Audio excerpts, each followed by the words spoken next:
think about that, Madam Senator?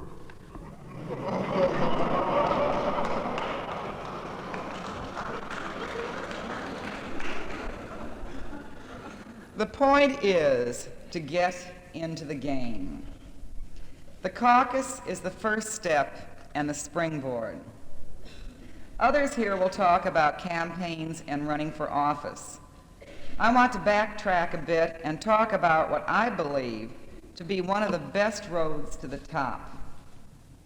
First of all, I don't really believe there are such things as purely women's issues. Turn the coin over. I don't believe there are such things as purely men's issues. I think the great issues of the day very much involve all of us. And that goes for what we call women's issues and what we call men's issues. Politics is power. And politics is bringing the things you believe in and the issues you respect to fruition. Wages, prices, war, labor, inflation, abortion, credit, education, transportation. All of these things affect every single one of you. And all of these things are major issues of the day. And that's what politics is all about. Becoming involved in, knowing your major issues, and then going to bat for them any way you can.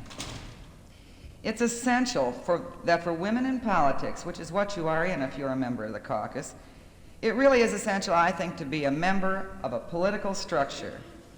And by that I mean a member of a political party. This is very, very important because it really is one of the best roads to the top for women. Another thing is, it's easy for women, far easier for you than it is for men, because you can work in politics around a job, around babies, around a family, around travel, around a husband, around school, around anything. Politics can be done at any hour of the day, most every hour of the night, and it can be done by you anywhere you wish to do it. You don't have to punch a time card. You don't have to give up a thing. You just have to work a little bit. Put it out there a little bit. So if you're going to eventually run for office, or support a woman who's running for office, or to get involved in any type of political activity, which you already have done by coming here today, I would advise you, if you haven't already done so, to get your feet wet, register, and vote, number one, and then move up. Most of you live on a block or in a building. Every political party is looking for block workers. And that's the way Mary Louise started, that's the way I started, and that's the way many of your elected officials started. Go to work as a block worker. Do a good job. Become a power in the precinct. Join a women's club, a political club, or join any kind of a political club. Join a campaign organization and be very prepared to lick those envelopes and make that coffee, because you're starting at the bottom and you're going to work your way up. Get to know the people. Get to know the movers and shakers. Get to know the people in your political party in your area of the state. Become indispensable and move up. Try for a precinct or a town committee seat. Try to be the president of one of the clubs. Try for a slot, that is a title, a square, a box on a campaign team, and move up. Be elected a delegate to a county, district, or state convention.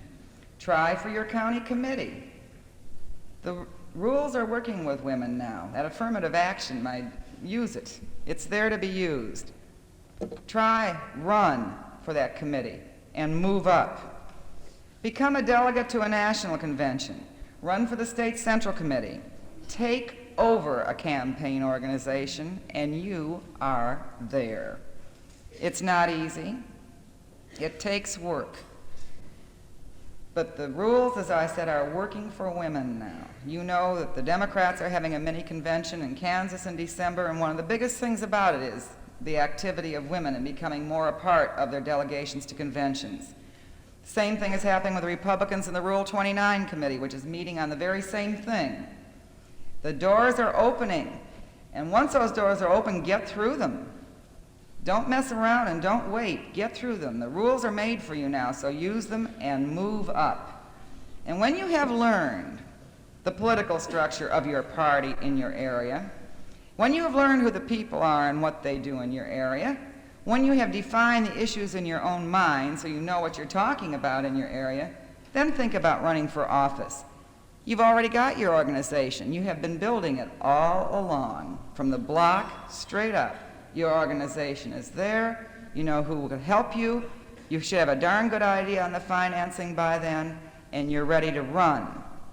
And I have to agree with Bella very definitely on this point. You run to win. We don't want token candidates. We want women who get out there, who start 2 years ahead of time, who learn the ropes, who learn the rules, and who can get out and run to win. We have come of age. Tokenism is not in our vocabulary anymore. It never should have been there in the first place. But when you're out there, and when you're out to win, there's only one way to get there, and that's to work for it. It doesn't come easy. Bear in mind, there are new rules. Use them, they're for you. I'd like to quote a Des Moines newspaper of a year ago. It says that those in the feminist movement in Iowa say there are radical, moderate, and conservative feminists.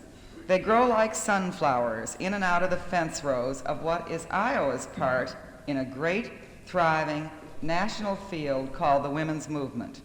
What a part you have here. Like many caucuses you started on the campuses, we used to call it continuing education. I guess they still do. It spread to meetings at nurseries and daycare centers and to student unions. In '73 you came of age, and today, under the leadership of Roxanne, on your very first birthday, you are judged by your peers at the NWPC as one of the very best organizations in the country.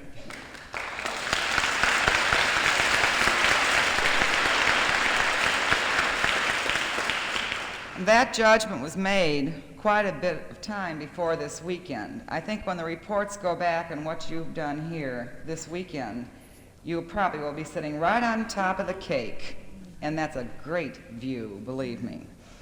Another thing that impressed me, and this is something you might think of, were the number of politicians who took time to stop by last night and meet all of you. Wasn't that interesting? Wasn't that interesting? There they all were. I understand every single major candidate in the state was there but one. I guess broke his leg or something. Or will. Or will.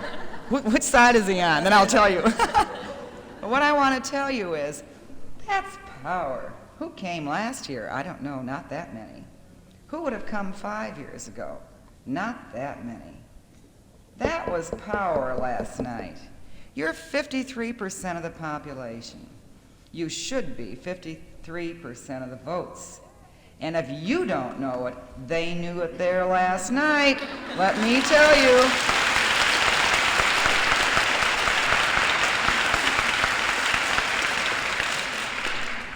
Don't ever underestimate the power of a woman. This was said during the Renaissance, during the Revolution, during revolts, during the ages, as Bella said, of the chastity belt. It's been said all through history. The only thing is, it hasn't been said realistically until now, because now you know where your power is, and you know that it can be used. In this age of conservation, 1/2 of our greatest natural resource is largely untapped. Whether you're a liberationist, or a feminist, or a Republican, or a Democrat, or whatever else you are first and foremost a woman. And you are a part of the movement, and a part of that history which is being written now. Elizabeth Cady Stanton said it all 86 years ago. At the International Council of Women in 1888, she said, "We who have been wandering in the wilderness of prejudice and ridicule for 40 years feel a very peculiar tenderness for the young women whose shoulders and on whose shoulders we are about to put our burdens. The younger women are starting with great advantages over us. They have the results of our experience.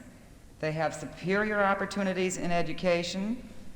They will find a more enlightened public sentiment for discussion. They will have more courage to take the rights which belong to them.